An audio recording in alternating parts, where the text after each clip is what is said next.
Hello guys, welcome back to my channel. நம்ம இன்னைக்கு இந்த வீடியோவில் என்ன பார்க்க போகிறோம் அப்படின்னா, பென் ஸ்பின்னிங் ட்ரிக்கில் நியோசோனிக் ட்ரிக் வந்து எப்படி செய்யலாங்கிறத நான் இந்த வீடியோவில் உங்களுக்கு சொல்லி தர போகிறேன். அது எப்படிங்கிறத பார்க்கறது பண்ணிட்டு நம்ம சேனலை மறக்காமல் சப்ஸ்கிரைப் பண்ணிவிட்டு இந்த வீடியோக்கு லைக் பண்ணுங்கள் ஃப்ரெண்ட்ஸ்.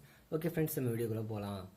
ஓகே காய்ஸ், ஃபஸ்ட் வந்து இப்போ நியோசோனிக் ட்ரிக் அப்படிங்கிறது ரொம்ப ரொம்ப ஈஸியான ஒரு ட்ரிக்கு.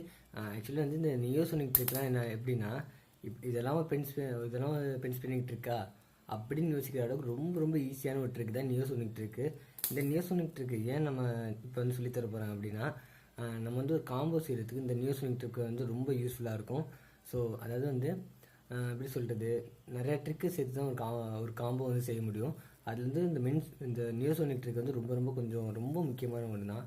ஆனால் அதே சமயம் ரொம்ப ரொம்ப ஈஸி. இது கற்றுக்கிறது வந்து ரொம்ப கஷ்டம்லாம் இல்லை. இதுதான் வந்து நியோசோனிக் ட்ரிக்கு. இது ஃபஸ்ட்டு நம்ம வந்து எப்படி செய்யணும் அப்படின்னா, இதுக்கு நம்ம யூஸ் பண்ண போகிற ஃபிங்கர்ஸ் வந்து மொத்தம் 3 தான். இந்த மிடில் ஃபிங்கர், இண்டெக்ஸ் ஃபிங்கர், தம் ஃபிங்கர், இந்த 3 விரலை யூஸ் பண்ணி, அதாவது வந்து நடு விரல், ஆள்காட்டி விரல், கட்டை விரல், இந்த 3 விரலை யூஸ் பண்ணி தான் நம்ம வந்து நியோசோனிக் ட்ரிக் வந்து செய்கிறோம். ஃபஸ்ட்டு வந்து நம்ம என்ன பண்ணோம் அப்படின்னா, பென் ஸ்பின்னிங் மோட் வந்து இப்படி பிடிச்சிக்கோங்க. இதை பாருங்கள், இதை வந்து இப்படி பிடிச்சிக்கோங்க. இப்படி பிடிச்சி இந்த 2 விரல் வச்சு பிடிச்சிக்கோங்க. ஸோ பிடிச்சிக்கிட்டோம் அப்படின்னா இது வந்து இப்படி, அதாவது வந்து நம்ம என்ன பண்ணுவோம் அப்படின்னா, நம்ம இந்த நடுவரில் வச்சு இந்த பென் ஸ்பின்னிங் மோடு வந்து கொஞ்சம் கீழாப்பில் தொங்குலமாக வச்சுக்கிட்டு இந்த விரலை வச்சு பின்னாடி தள்ளணும். புரியுதுங்களா? அதாவது வந்து இப்படி இருக்கும். நம்ம வந்து இந்த விரலை வச்சு பின்னாடி தள்ளணும்.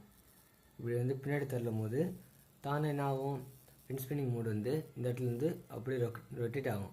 ஸோ ரொட்டேட் ஆகும்போது நம்ம வந்து இப்படி தானே நம்ம தள்ளுறோம். ஸோ பின்னாடி தள்ளும் போது தானாக வந்து இந்த விரலை வந்து பின்னாடி போயிருமே. ஸோ வந்து இப்படி சுற்றும் போது தானே இந்த விரலை இப்படி போய் இந்த பென் ஸ்பின்னிங் மோடு வந்து தானாக சுற்றி இந்த இடத்துக்கு வரும். ஸோ இப்படி வரும்போது டக்குன்னு நம்ம வந்து இந்த விரலை வச்சு பிடிச்சிக்கணும். அவ்வளோதான். புரியுதுங்களா? அதாவது வந்து இப்படி சுத்தம் நம்ம டக்குன்னு கட்டை விரலை வச்சு நம்ம இப்படி பிடிக்கிறோம்.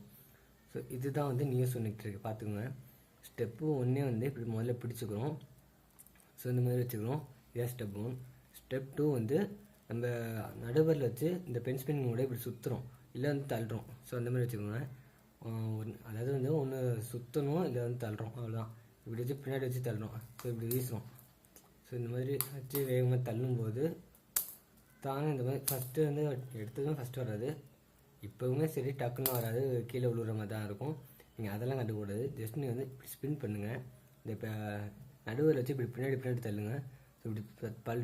ஸோ இப்படி தள்ளும்போது தானாக வந்து பென் ஸ்பின்னிங் மோடு வந்து ஸ்பின் ஆகும். புரியுதுங்களா? இப்படி தள்ளுறீங்க, ஸ்பின் ஆகும்.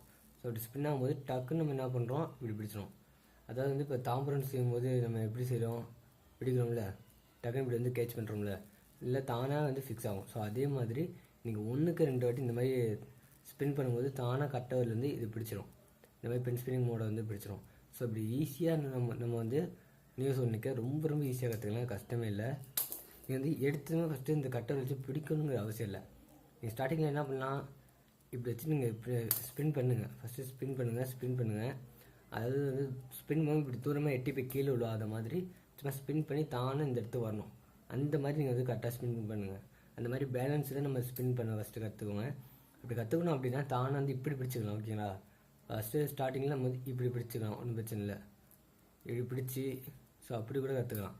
நீங்கள் கட்டை வயலில் வச்சு கரெக்டாக பிடிக்கணுங்கிற அவசியம்லாம் இல்லை. இப்படி கூட பிடிச்சிக்கலாம். ஓகேங்களா? இப்படி பிடிச்சாலும் அது வந்து நியோசோனிக் தான். ஸோ இந்த மாதிரி பண்ணுறோம். இந்த மாதிரி ஸ்பின் பண்ணி தானாக கட்டர் வச்சு கரெக்டான லெவலில் வந்து பிடிச்சிடும். ஸோ இப்படி வந்து பிடிச்சி கற்றுக்குறாங்க தான். ரொம்ப ரொம்ப ஈஸி தான் இந்த நியோசோனிக் ட்ரிக்கு. ஸோ இதை நம்ம கற்றுக்கணும் அப்படின்னா அடுத்தடுத்து நம்ம வந்து ட்ரிக்கை கற்றுக்கிட்டு ஒரு காம்போ வந்து கண்டிப்பாக சொல்லி தருவோம். அதாவது வந்து ஈஸியாக கற்றுக்க முடியும். ஸோ வந்து ஓகே, நம்ம அடுத்தடுத்த ட்ரிக்கெல்லாம் வந்து நீங்கள் கற்றுக்கிறதுக்கு ஃபஸ்ட் நம்ம சேனலை வந்து சப்ஸ்கிரைப் பண்ணி வச்சுக்கோங்க ஃப்ரெண்ட்ஸ். ஓகேங்களா? சரி, ஓகே ஃப்ரெண்ட்ஸ், இந்த வீடியோவில் அவ்வளோதான். இந்த வீடியோ உங்களுக்கு பிடிச்சிருக்குன்னு நம்புகிறேன். இல்லை உங்களுக்கு வேறு எதுவும் சந்தேகம் வந்து தாராளமாக கமெண்ட் பண்ணுங்கள், நான் அதே வந்து கிளியர் பண்ணுறேன். சரி, ஓகே ஃப்ரெண்ட்ஸ், நம்ம அடுத்த வீடியோவில் சந்திப்போம். அது வரைக்கும் நம்ம சேனலை மறக்காமல் சப்ஸ்கிரைப் பண்ணிவிட்டு அடுத்த வீடியோக்காக வெயிட் பண்ணுங்கள் ஃப்ரெண்ட்ஸ். ஓகே ஃப்ரெண்ட்ஸ், பாய்.